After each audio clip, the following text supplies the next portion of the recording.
Welcome to the Remembering a Life podcast. I'm your host, Holly Ignatowski. Today we're talking with Shannon Donnick, Senior Manager of Loss and Healing Programs for the American Foundation for Suicide Prevention. We're going to spend a bit of time talking about suicide loss and how we can find support after the death of a loved one. We're recording this episode shortly before International Survivors of Suicide Loss Day, which is November 19th. Always held the Saturday before Thanksgiving every year, this day was designated by Congress as a day for those affected by suicide to come together for healing and support. Welcome, Shannon. Thank you so much for joining me today. Thank you for having me. I'm happy to be here. People who work in support of a particular cause are often drawn to that cause because they have a personal connection to it. Would you be willing to share a little bit about how you became involved in working in the suicide prevention space? Sure. You're right. Many of the people here at the American Foundation for Suicide Prevention have a personal connection. And for myself, I lost my grandma to suicide when I was 13. And it was, being so young, I actually didn't really get involved with the cause immediately. I was still, still a kid. I still had to get into high school and everything that comes with that. But certainly, it was always something in the back of my mind. And for me, the catalyst was actually, I'm originally from Wisconsin myself, and for a period of time, I was doing some political fundraising work, and I was working with, this is many, many years ago, but I used to work for the Lieutenant Governor of Wisconsin at the time, Barbara Lawton, and one of her passions was mental health and mental health parity in the state of Wisconsin, and all of a sudden, just being kind of in that environment and, speaking with a lot of therapists and professionals, it just kind of like started to stir up for me just things that I was thinking about how I would love to, to kind of give back, and made me think about my own experience and my family's loss.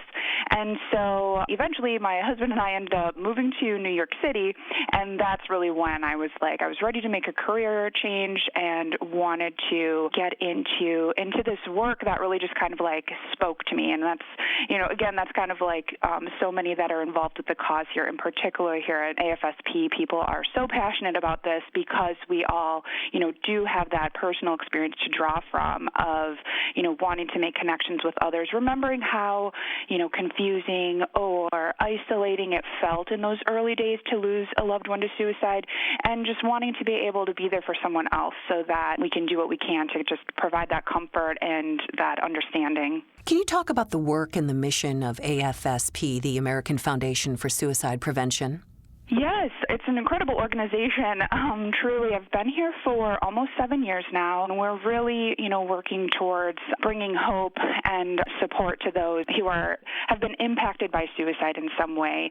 So there's so many different aspects. I could probably just spend time talking about everything that AFSP does for quite some time, but it's both in research, in prevention, and then in providing support for those who have lost a loved one to suicide. And that's the area that I work in and I'm most comfortable with, is just, again, being able to be there for someone after a loss, because it honestly can be very, very confusing. Sometimes for someone who lost someone to suicide, it might have been the first time that they've really ever even heard the word suicide, so they don't know where to turn to find support. And so I'm really the most passionate about the loss side of things, but love to see, just as we have grown. I mean, again, like I mentioned, I've been here for about 7 years, so in that time, I've actually seen the reach of American Foundation for Suicide Prevention grow so much.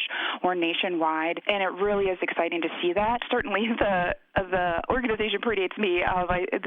It's been around for about 35 years now, so really has been at the forefront of suicide prevention and supporting suicide loss survivors from the beginning.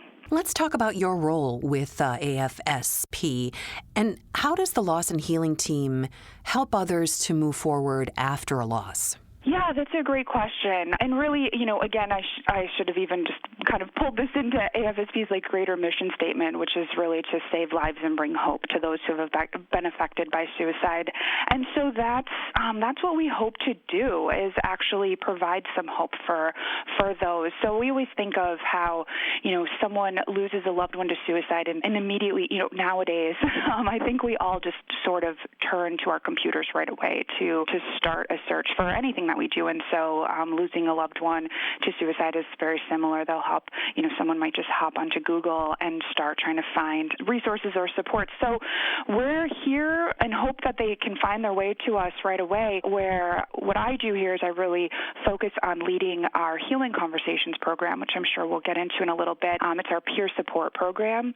And so we kind of see that as like the ideal initial connection for a suicide loss survivor. But we also, on our website, we actually have a support group locator, which is another really helpful, step one for a loss survivor, to be able to put in their zip code and search to find the nearest support group to their home, so that they could actually see that there's others like them, that they'd be able to go visit a room, walk into a room, be welcomed by others who have experienced a loss in the same way, and to really help them feel that they're not alone. Also, I'll just give a quick plug for that, since the pandemic, a lot of support groups have actually moved onto virtual and online platforms. So it actually has been, now that we're kind of like in this quasi world of some things coming back in person and some things staying online, it actually has, increased the supports available to a suicide loss survivor, because there actually are quite a few support groups that have opened up their doors to people from outside of their immediate location.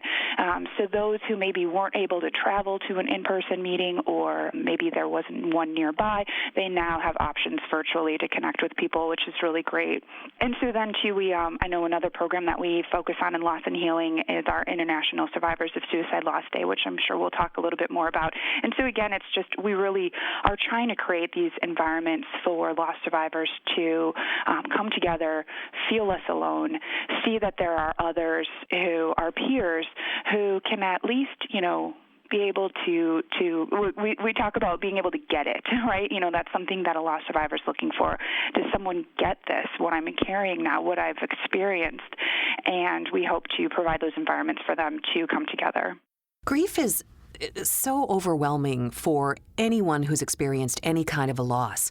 But grief following the death of someone to suicide can be particularly complex. Why is that? Mm-hmm. I think that's really one piece that is so confusing to those who haven't experienced a suicide loss, or even for those who are, going through it for the first time. Because in many ways, grief after a suicide can resemble grief after, any kind of loss, especially if that death was very sudden or traumatic. Of course, we're all, anytime we lose someone, we're all going to be, feeling those same, intense sadness or yearning for our loved one, regardless.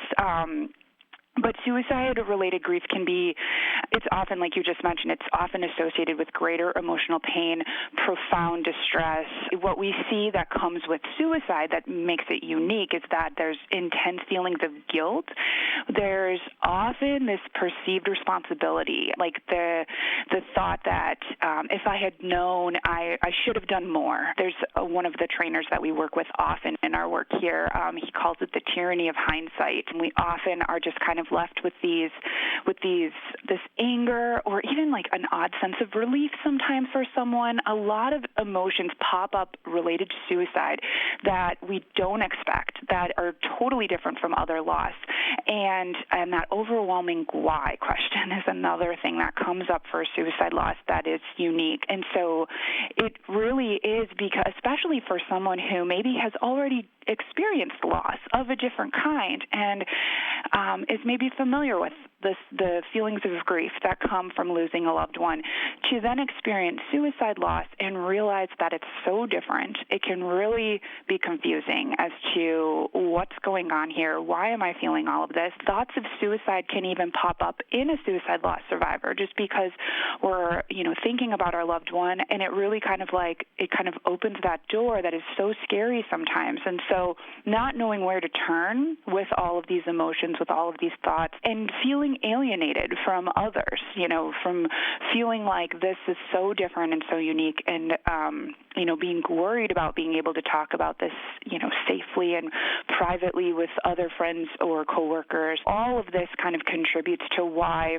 the experience of losing a loved one to suicide is so much more complex, and why we feel that it really is helpful to create these environments where suicide loss survivors can connect with others who've been there, who can say, who can understand that. Again, these are peer programs that we run here at AFSP, so they're not run by professionals, but that's where it really is like two people sitting down together and sharing their stories of loss, and just feeling that isolation is going away because this person understands, a lot of those same, because they had those same feelings, they had those same questions. So often we hear people say, "Oh, suicide is so selfish. They were only thinking of themselves. They made this choice."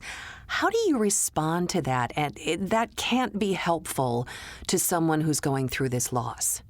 It's so right. That is something that comes up a lot, and it's things like that seems to make suicide loss survivors want to come together. Before coming to the American Foundation for Suicide Prevention, I actually worked in a similar local organization here in New York City, where I was a support group facilitator, and pretty much every meeting we would have a moment where the floor would be open for people to just share things like that, just the remarks that would come from others that, it comes from a place of just confusion, right? Confusion, curiosity. I think so often someone loses someone to suicide, and people want to be helpful and want to provide support and care, but really end up sometimes saying the most hurtful things because it's coming from a place of just not knowing more. Like so many people just don't know much about suicide and much about suicide prevention, and certainly what, the things that we're learning here in this environment. So no, those, unfortunately, people often put their feet in their mouth and can say things that are truly hurtful to suicide loss survivors. And so that's almost why we create these environments so that they can try to trust that here it's safe. We're not going to pass judgments. We know that what leads someone to suicide is such a complex road as well. There's no one aspect or one event that, leads to someone taking their life. And so we're just, we're not going to even get into that. We want to be here to support that loss survivor and to hear stories about their loved one. Who were they? There was so much more for their life, that they had so much going on, and there were so many things that made their personality more than how it is that their life ended. So, we're here to support, but we're also here to just reminisce together too. So, Shannon, how can we do that? How can we better support others who've experienced this loss with perhaps more appropriate language? Honestly, we really just want to be there for the suicide loss survivor in whatever would be helpful to them. So sometimes, honestly, just reaching out. If you know of a friend or family member who experienced a suicide loss, just checking in on them and making sure that they know that you're there, that you're eager to support, you're eager to help. Saying their name, that's something that we all talk about a lot. Sometimes people, because we know that sometimes we can say the wrong thing, we'll be so afraid to say anything that we actually, the absence of anything is almost more hurtful to the suicide loss survivor. So, they would, being able to just have an environment where they might be able to say their loved one's name, let them know that we're thinking of them, and we're, letting them know that we're also thinking of the loved one, right? If that was a person that we happen to know too, if we're remembering them or thinking of them, or a memory came up, sharing that with the loss survivor, they'll be eager to hear it. They're thinking too of their loved one, especially in those early days. It's just pretty much constant. Someone recently was just mentioning to me something that was very helpful to her immediately after her loss was a friend who actually just didn't even ask what she needed, just knew that there were things that were probably slipping through the cracks because there was so much going on. You just experienced this loss.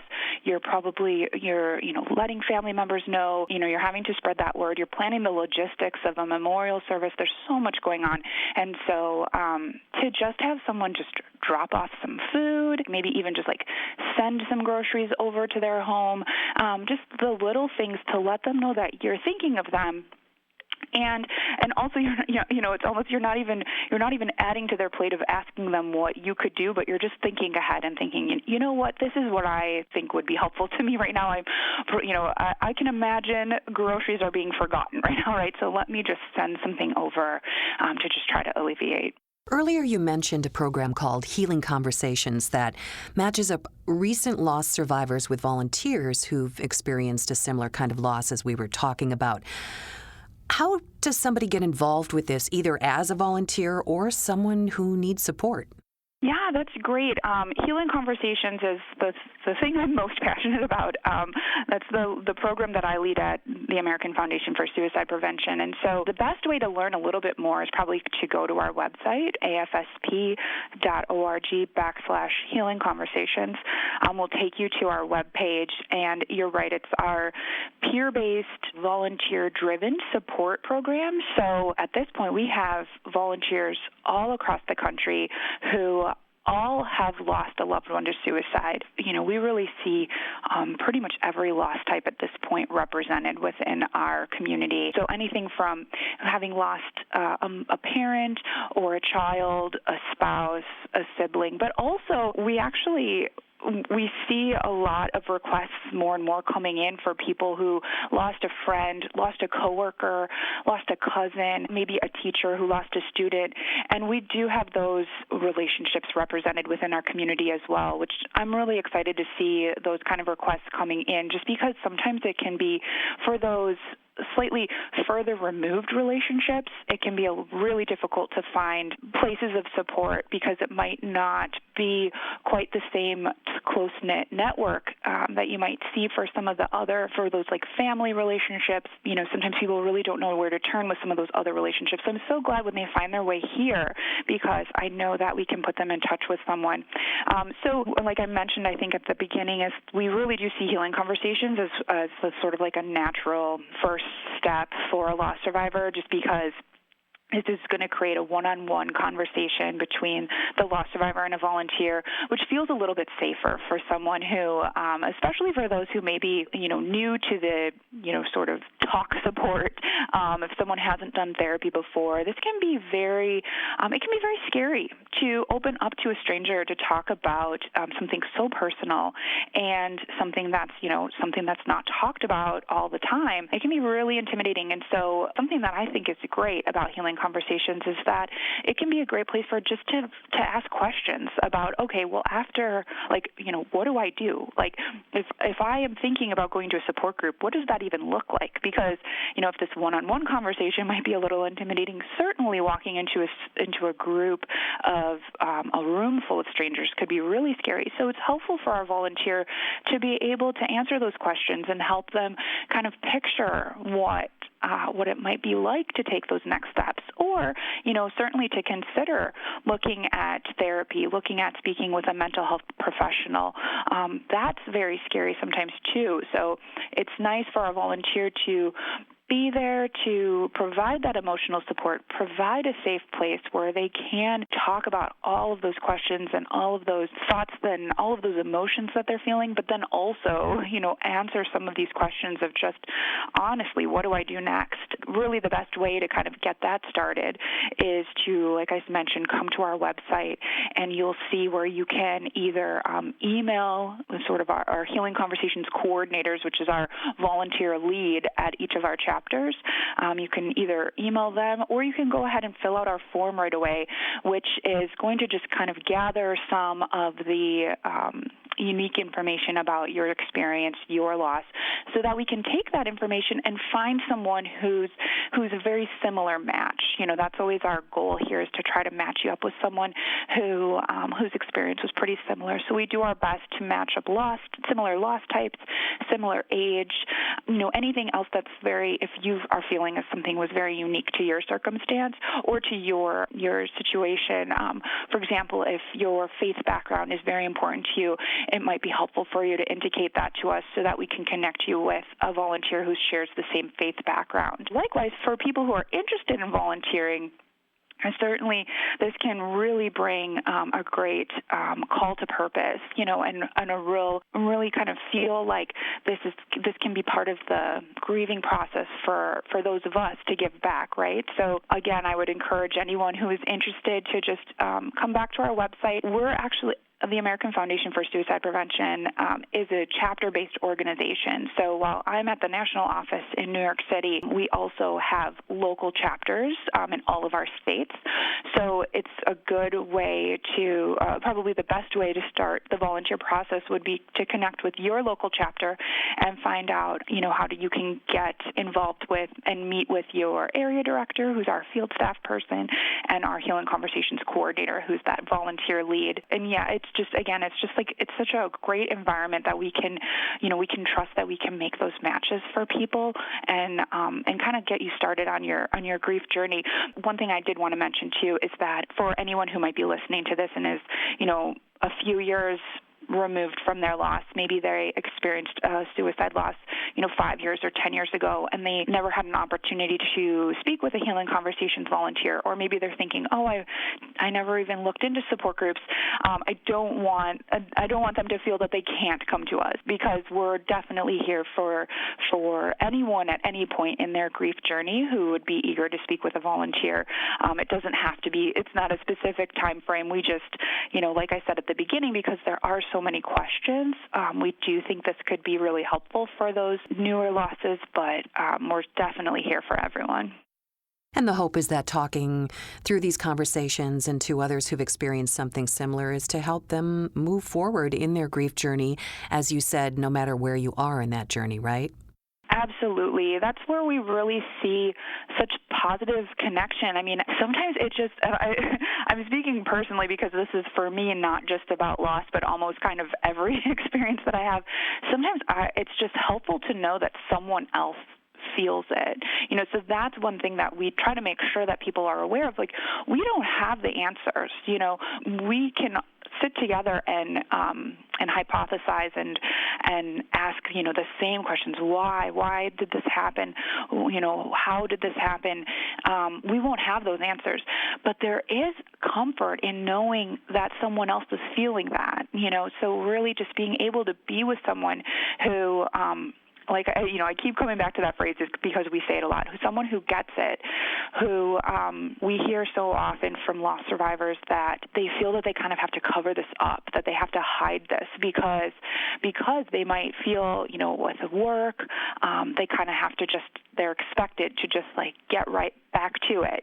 Kind of many people might put upon them that they expect to have been over it, you should be quote unquote over this loss by now. And so folks want them to get back to work or just kind of get on with their life. And so they'll feel like they don't have anywhere else to go, with this emotion that they're still feeling. So to be able to sit down with one of our volunteers and just say, this is really hard for me. I'm still, I'm very angry, or I'm so sad. And for our volunteer to say, yes, it was like that for me too. That is really can be just such a comfort to know, okay, the things I'm feeling are quote unquote normal, and I'm not alone in it. To know that other people are feeling this, have seen this, and again, to kind of look at what we really want to encourage people to try any supports available, because, you really don't know what is going to be that piece that really feels like this is the thing that's really kind of helping me. And it might be a combination. So we encourage, have the healing conversation and try the support group. Look into therapy. Definitely speaking to a professional is going to be very different than these peer conversations that I've been talking about. Look into our Survivor Day events. And two, we also on our website, we have a list of books that we recommend. We also have several films that we recommend. We have a number of documentaries that AFSP has created for the loss survivor experience. So just really kind of tapping into all of that can help that person feel less alone, and that's really what's going to kind of help to push them along to moving forward, of course at their own pace. But that's what that's the beauty of having these multiple avenues to look at to see, okay, there are definitely differences for all of us in our grief journeys, but there's some similarities that it can just feel helpful to know, like, I'm not alone in this, and these people stepped in these steps before, and I can step in those steps as well. You mentioned International Survivors of Suicide Loss Day, and we talked about it in the intro. Can you talk about those events? Where do people learn about them? Where are they held?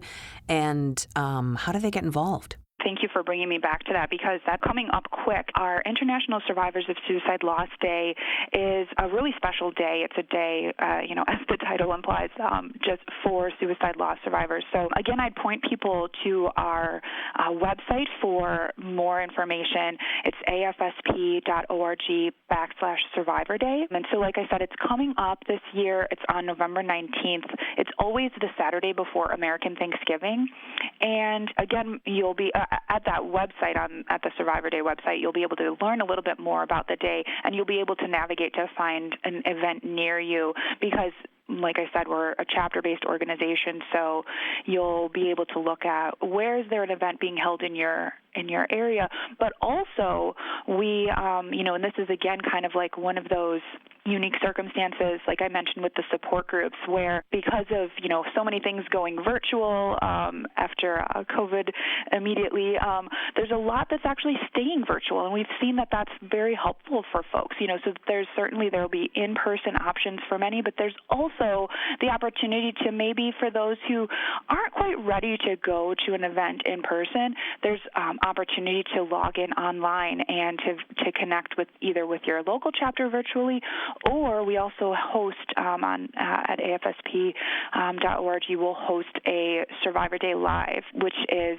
again, just a really nice way for loss survivors to be able to tune in and see that their experience reflected by others. And so if you do go to an event, you'll be able to meet other loss survivors.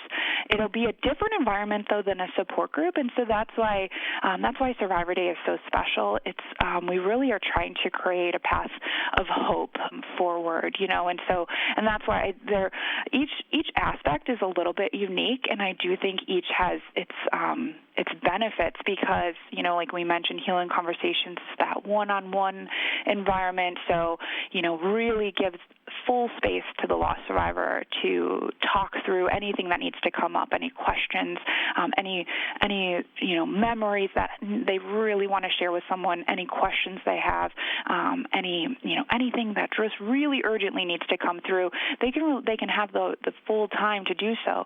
But then a support group, you might not have that full time, because there might be 20 other people in the room, and so there needs to be space for each person to share a little bit.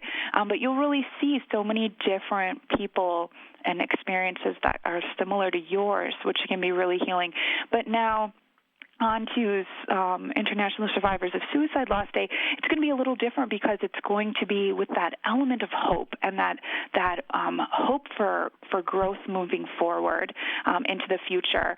So you're connecting with others, but in a different way. And like I mentioned, we have documentaries that feature suicide loss survivors, and I think at this point we have 5 different films in our library. And so each of these events will actually feature one of those films. So it'll be a really nice way to bring loss survivors together, to introduce each other, welcome each other, get to know each other, but then be able to experience a film together, and then a discussion afterwards, which is really wonderful. And although you focus on the loss side, you and your colleagues are also very dedicated to preventing suicide. Can you just tell us briefly about the 988 Suicide and Crisis Lifeline? Yes, I can share very briefly. Just like I mentioned, I'm really focused on our loss programs, but the 988 has been really wonderful to watch that come together, and AFSP was really moving forward and doing what it could to help move that forward, which was really exciting to be a part of. And so that's another thing that definitely looks different in each state.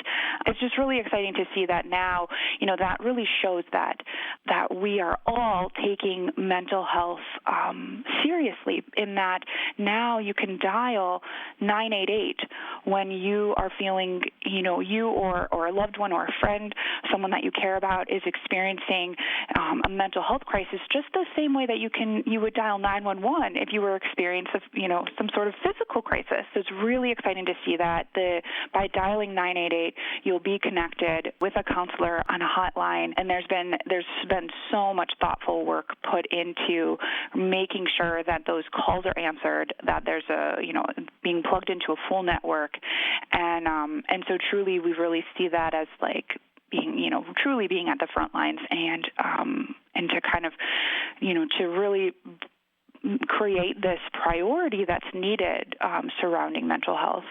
That is so important.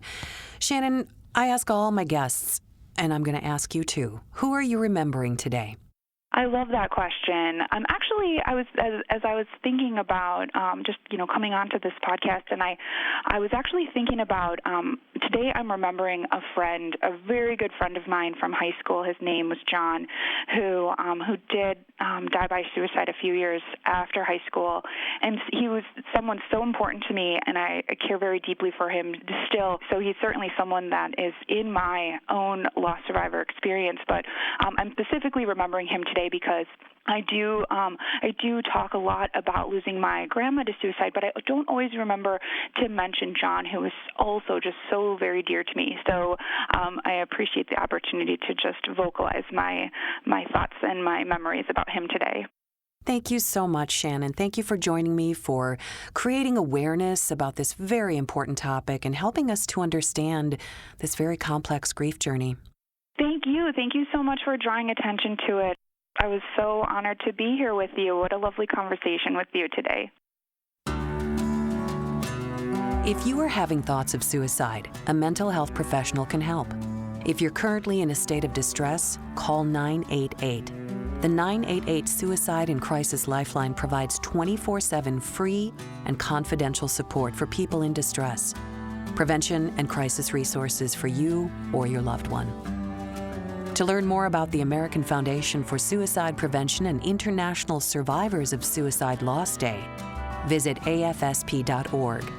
To read more about suicide loss, visit the Remembering a Life blog at rememberingalife.com/blog.